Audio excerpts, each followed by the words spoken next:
الحمد لله رب العالمين، الصلاة والسلام على سيد الأنبياء والمرسلين وعلى آله وصحبه أجمعين.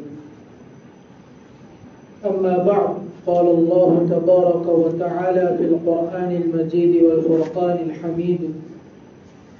أعوذ بالله من الشيطان الرجيم، بسم الله الرحمن الرحيم. يا أيها الذين آمنوا اتقوا الله وكونوا مع الصادقين. صدق الله مولانا العظيم. محترم و مکرم سامعین کرام اور عزیز دوستوں اور بزرگوں، ترمذی شریف کی ایک روایت ہے، ایک صاحب نبی کرم صلی اللہ علیہ وسلم کی خدمت میں حاضر ہوئے اور عرض کیا: یا رسول اللہ، متی قیام الساعہ؟ حضور صلی اللہ علیہ وسلم، آپ مجھے بتلائیے کہ قیامت کب آئے گی؟ یہ بڑا اہم سوال تھا، لیکن چونکہ نماز تیار تھی، یعنی نماز کا بالکل وقت ہو چکا تھا، اس لیے نبی کریم صلی اللہ علیہ وسلم نے اولا نماز ادا فرمائی اور نماز سے فارغ ہونے کے بعد آپ نے ارشاد فرمایا کہ وہ قیامت کے متعلق سوال کرنے والے صاحب کہاں ہیں؟ تو انہوں نے عرض کیا کہ یا رسول اللہ، میں یہاں ہوں۔ نبی کریم صلی اللہ علیہ وسلم نے ان صاحب سے فرمایا: ما اعددت لها، کہ تم نے اس کے لیے کیا تیاری کر رکھی ہے؟ اس لیے کہ قیامت کا سوال پوچھنے کے مقابلے میں اس بات کی اہمیت زیادہ ہے کہ اس بات کی بھی فکر کی جائے کہ ہم نے اس دین کے لیے کیا توشہ تیار کر رکھا ہے، ہم نے اس دین کے لیے کیا سامان تیار کر رکھا ہے۔ تو انہوں نے بڑے عاجزی کے ساتھ آپ صلی اللہ علیہ وسلم سے عرض کیا: یا رسول اللہ، ما اعددت لها، کہ اے اللہ کے رسول صلی اللہ علیہ وسلم، میں نے زیادہ نمازیں اور زیادہ روزے وغیرہ میرے پاس نہیں ہے۔ ما اعددت لها کبیر صلاة ولا صوم الا انی، مگر یہ کہ میں رسول اللہ صلی اللہ علیہ وسلم سے سچی محبت کرتا ہوں، میرے دل میں اللہ اور اس کے رسول سے سچی محبت ہے۔ الا انی احب اللہ ورسولہ۔ تو نبی پاک صلی اللہ علیہ وسلم نے ان کو یہ بشارت سنائی: انت مع من احببت وانت مع من احببت، انت مع من احب وانت مع من احببت۔ نبی پاک صلی اللہ علیہ وسلم نے ارشاد فرمایا کہ تم جو جس کے ساتھ محبت کرے گا تو ان کا تعلق انہی کے ساتھ ہوگا کہ جس کے ساتھ دنیا میں اس نے محبت کی، اور آپ نے جس سے محبت کی ہے تو آپ کا حشر بھی کل قیامت کے دن آپ کے محبوب کے ساتھ ہوگا، یعنی پیغمبر علیہ الصلوۃ والسلام کے ساتھ ہوگا۔ گویا کہ یہ بات ارشاد فرما کر نبی کریم صلی اللہ علیہ وسلم نے ان صاحب کو یہ تسلی دی کہ تم نے رسول سے محبت کی ہے، تم کو رسول سے سچی محبت ہے، تو انشاءاللہ کل قیامت کے دن تمہارا حشر رسول کے ساتھ ہوگا۔ انس رضی اللہ تعالیٰ عنہ جو اس حدیث کے راوی ہے، اس حدیث کو روایت کرنے والے ہیں، وہ فرماتے ہیں کہ فما رأيت فرح المسلمون بعد الاسلام فرحهم بها حضرت انس رضی اللہ تعالیٰ عنہ فرماتے ہیں کہ میں نے مسلمانوں کو اسلام لانے کے بعد کسی بات سے اتنا زیادہ خوش نہیں پایا، خوش نہیں دیکھا، مسرت کرتے ہوئے نہیں دیکھا، جتنا نبی پاک صلی اللہ علیہ وسلم کے اس ارشاد سے اور اس بشارت سے لوگوں کو اور مسلمانوں کو خوشی ہوئی کہ انت مع من احب، کہ تمہارا حشر انہی لوگوں کے ساتھ ہوگا جن سے تم نے دنیا میں محبت کی ہوگی۔ مسلمان اس ارشاد سے، اس بشارت سے بڑے خوش ہو گئے۔ اس لیے جو حضرات نیک لوگوں سے اور اچھے لوگوں سے محبت رکھتے ہیں تو اللہ تبارک و تعالیٰ سے امید ہے کہ ان کا حشر بھی کل قیامت کے دن انہی کے ساتھ ہوگا۔ اللہ تبارک و تعالیٰ نے انسان کی فطرت اس طرح بنائی ہے کہ وہ جس ماحول میں رہتا ہے اسی میں رنگ جاتا ہے۔ اگر وہ اچھے ماحول میں رہتا ہے تو اس پر اچھے اثرات ظاہر ہوتے ہیں، اور خدا نہ کرے اگر وہ برے ماحول میں پہنچ جائے تو وہ بروں میں شامل ہو جاتا ہے۔ اس لیے اللہ تبارک و تعالی نے اور نبی کریم صلی اللہ علیہ وسلم نے اچھے لوگوں کے ساتھ تعلق اور ان کے ساتھ محبت رکھنے اور اچھے ماحول میں رہنے کی تلقین فرمائی ہے۔ اسی لیے شریعت مطہرہ نے مردوں پر یہ لازم کیا ہے کہ وہ 5 وقتہ نماز مسجد میں جا کر باجماعت ادا کریں۔ غور فرمائیں کہ یہ بھی تو ہو سکتا تھا کہ یہ کہہ دیا جاتا کہ فلاں فلاں نماز دن میں 5 مرتبہ فلاں فلاں وقت میں فرض ہے، جس کو جب موقع ملے گھر پر ہو یا دکان پر ہو یا جنگل میں ہو پڑھ لیا جائے۔ لیکن نبی کریم صلی اللہ علیہ وسلم نے ارشاد فرمایا کہ جو شخص نماز کے لیے اذان سنے اور اذان سننے کے بعد بغیر کسی عذر کے وہ مسجد میں نہیں آتا ہے تو اس کی نماز مقبول نہیں ہے، اس کی نماز قبول نہیں ہوتی۔ نیز نبی پاک صلی اللہ علیہ وسلم نے ارشاد فرمایا کہ مسجد میں باجماعت نماز پڑھنے کا ثواب اکیلے نماز پڑھنے کے مقابلے میں 27 گنا زیادہ ہے۔ اس کی وجہ یہ ہے کہ وہ مسجد میں آئے گا تو اسے اچھا ماحول ملے گا۔ ظاہر ہے کہ مسجد میں نیک اور نمازی لوگ ہی آئیں گے، اور مسجد میں ان لوگوں کے ساتھ جو اس کا وقت گزرے گا تو اچھے ماحول میں ہی گزرے گا، اور جسے دن میں 5 مرتبہ مسجد کا اچھا ماحول نصیب ہو جائے تو ضرور بھی ضرور اس کے دل کے اندر اس کے ایمانی نور میں ضرور اضافہ ہوگا۔ اور مسجد میں بڑی تعداد میں فرشتے ہوتے ہیں، اور فرشتے اللہ تبارک و تعالی کی وہ مخلوق ہے کہ ان میں سراپا خیر ہی خیر ہے، ان میں برائی کا اور شر کا نام و نشان ہی نہیں، برائی اور شر کا تصور ہی نہیں ہو سکتا، سوال ہی نہیں ہو سکتا۔ اور نبی پاک صلی اللہ علیہ وسلم نے حدیث پاک میں فرمایا کہ جب امام صاحب وَلَضَّالِّينَ کہے تو تم آمین کہو، اس لیے کہ جس کی آمین فرشتوں کی آمین کے ساتھ مل جاتی ہے تو اس کے پچھلے سارے گناہ معاف ہو جاتے ہیں، اس کے پچھلے سارے گناہوں کی مغفرت کر دی جاتی ہے۔ نیز دوسری حدیث میں نبی کریم صلی اللہ علیہ وسلم نے ارشاد فرمایا کہ جب امام صاحب سمع اللہ لمن حمدہ کہے تو تم ربنا ولک الحمد کہو، اس لیے کہ جس کی تحمید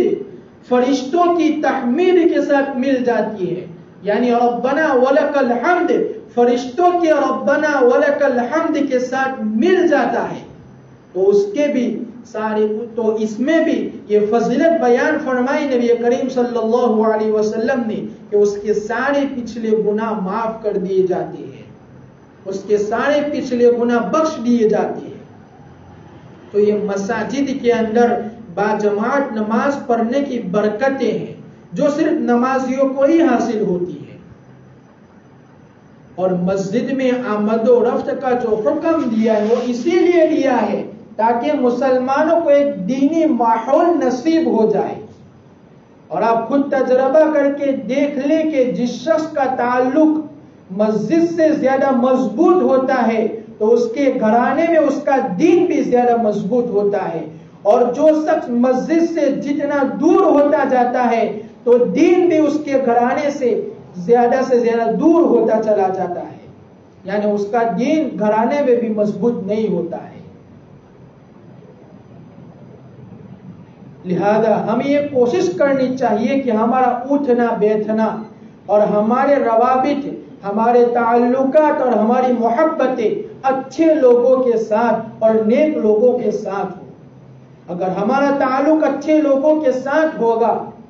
تو کمی کوتاہی کے باوجود اللہ تبارک و تعالی انشاءاللہ کل قیامت کے دن ہمارا حشر انہی لوگوں کے ساتھ فرما دیں گے. لیکن یہاں یہ بات یاد رکھنی چاہیے کہ محبت کا تعلق صرف زبان سے نہیں ہے،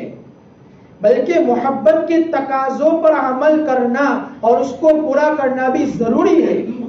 اگر ہم اچھے لوگوں کے ساتھ تعلق رکھتے ہیں تو ہمارا طور طریقہ بھی اچھے لوگوں کے مطابق ہونا چاہیے. اگر ہم اچھے لوگوں کے ساتھ تعلق رکھنے کا دعویٰ تو کریں لیکن ان کا طریقہ نہ اپنائیں، ان کے طریقے کے خلاف ہم عمل کریں تو یہ ہمارا جو ان کے ساتھ تعلق ہے وہ سچا نہیں ہے بلکہ جھوٹا ہے. میرے دوستوں اور بزرگوں، سرکار دو عالم محمد مصطفیٰ صلی اللہ علیہ وسلم ایسی ذات ہے کہ اللہ تبارک و تعالیٰ کے پاس سب سے زیادہ محبت کرنے کے لائق آپ ہی کی ذات ہے، اور آپ سے محبت کیے بغیر ایمان مکمل ہی نہیں ہو سکتا. خود نبی پاک صلی اللہ علیہ وسلم حدیث پاک میں صاف صاف فرماتے ہیں لا یؤمن احدکم حتی اکون احب الیہ من والدہ وولدہ والناس اجمعین، کہ اس شخص کا ایمان مکمل نہیں ہو سکتا، کامل نہیں ہو سکتا کہ اس کی نظر میں میری ذات اس کے والدین اور اس کے اولاد اور سارے لوگوں سے زیادہ محبوب نہ ہو جائے. یعنی اللہ تبارک و تعالیٰ کے بعد سب سے زیادہ محبت جس سے کرنے کا اگر حق ہے تو وہ سرکار دو عالم صلی اللہ علیہ وسلم کی ذات گرامی ہے.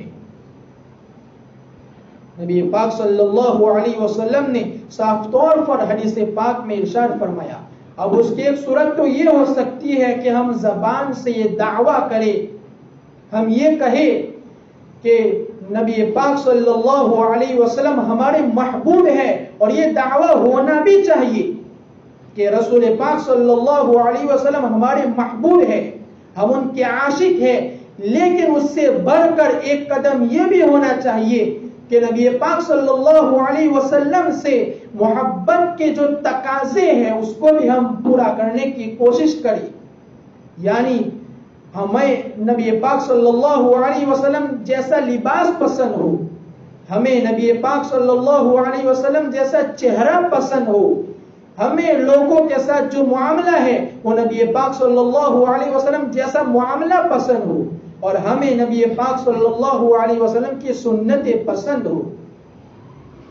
اگر ہم ان باتوں کا جائزہ لے کر زندگی گزاریں گے تو ہم صحیح معنوں میں محب رسول اور عاشق رسول کہلائیں گے. لیکن اگر ہم نبی پاک صلی اللہ علیہ وسلم کا نام تو لیتے ہیں،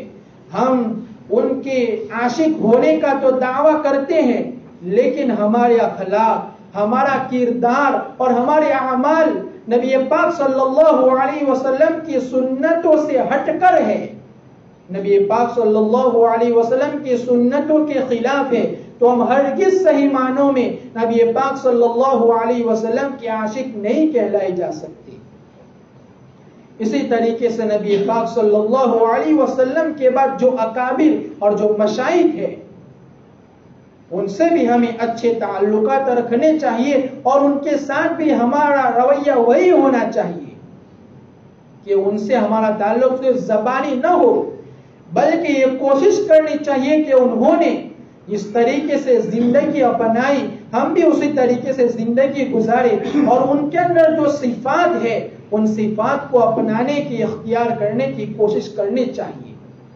اس لیے کہ ہم مشائخ سے اور اکابر سے محبت اسی واسطے کرتے ہیں کہ وہ نبی پاک صلی اللہ علیہ وسلم کی سنتوں پر عمل کرنے کا جذبہ ان کے اندر بہت زیادہ ہوتا ہے، اور ہم یہ سمجھتے ہیں کہ نبی پاک صلی اللہ علیہ وسلم کی سنتوں پر اپنے دور میں اور اپنے زمانے میں وہ سب سے زیادہ چلنے والے ہیں۔ اس بنیاد پر ہم مشائخ سے اور اکابر سے تعلق رکھتے ہیں اور محبت رکھتے ہیں۔ مثلا شیخ الاسلام حضرت مولانا سید حسین احمد مدنی نور اللہ مرکزہ، ہم ان کا نام محض اس وجہ سے نہیں لیتے ہیں کہ وہ سید خاندان سے ہے، ان کا نام حسین احمد ہے، بلکہ ہم ان کا نام اس وجہ سے لیتے ہیں کہ ہمارا ان کے بارے میں یہ عقیدہ ہے اور ہمیں ان سے محبت ہے کہ انہوں نے اپنی پوری زندگی نبی کریم صلی اللہ علیہ وسلم کی سنتوں کے مطابق نبی پاک صلی اللہ علیہ وسلم کی اتباع میں گزار دی، سنت نبوی کے سانچے میں ڈال دی تھی۔ چنانچہ حدیث پاک میں آتا ہے کہ جب نبی پاک صلی اللہ علیہ وسلم کسی سے مصافحہ کرتے تھے تو آپ اپنا ہاتھ اس وقت تک پیچھے نہیں کھینچتے تھے جب تک کہ خود مصافحہ کرنے والا اپنا ہاتھ پیچھے نہ کھینچ لے۔ تو ایک صاحب کو یہ خیال ہوا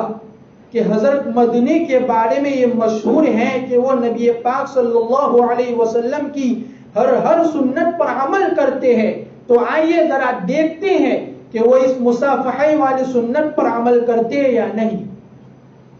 چنانچہ وہ صاحب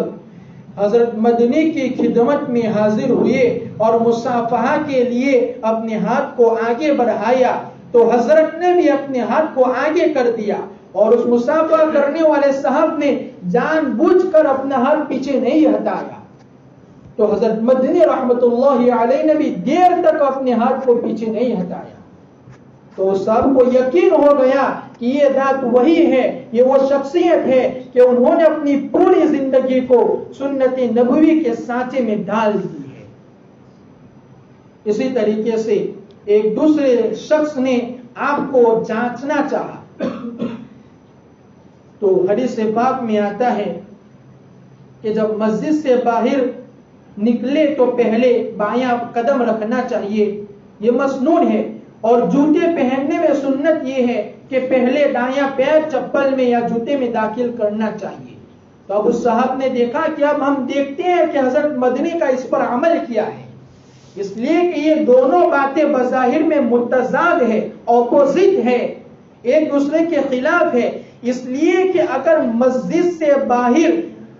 بایاں پیر رکھیں گے تو سب سے پہلے بائیں چپل میں ہی وہ پیر کو داخل کریں گے، تو چپل والی جو سنت تھی وہ چھوٹ جائے گی، اور اگر مسجد سے داہنے پیر سے باہر نکلتے ہیں تو مسجد سے نکلنے والی سنت چھوٹ جائے گی، تو یہ دونوں باتیں ایک دوسرے کے اپوزٹ ہو جاتی ہے۔ تو اس شخص نے دیکھنا چاہا کہ حضرت مدنی کا عمل کیا ہے، چنانچہ حضرت شیخ الاسلام حضرت مولانا حسین احمد مدنی نور اللہ مرکزہ نے ان دونوں حدیثوں کو اور ان دونوں سنتوں کو جمع کر دیا، اور کس طریقے سے جمع کیا کہ آپ نے اپنا بایاں پیر یعنی لیفٹ بایاں پیر مسجد کے باہر چپل کے اوپر رکھا، چپل کے اندر داخل نہیں کیا، اور اس کے بعد اپنا داہنا پیر مسجد کے باہر نکال کر پہلے داہنا چپل پہنا، داہنا جوتا پہنا، اور اس کے بعد بایاں پیر چپل میں داخل کیا۔ تو اس طریقے سے حضرت مدنی رحمت اللہ علیہ نے دونوں سنتوں کو جمع کر کے اس پر عمل کر کے بتایا۔ تو یہ ہمارے مشائخ اور ہمارے اکابر ہیں جو قریب ہی زمانے کے ہیں، زیادہ دور جانے کی ضرورت نہیں ہے، اور واقعتاً جو اتباع سنت والا ہوتا ہے، جو نبی پاک صلی اللہ علیہ وسلم کی سنتوں پر عمل پیرا ہوتا ہے، اس کو عند اللہ محبوبیت حاصل ہو ہی جاتی ہے، اور جو سب جس قدر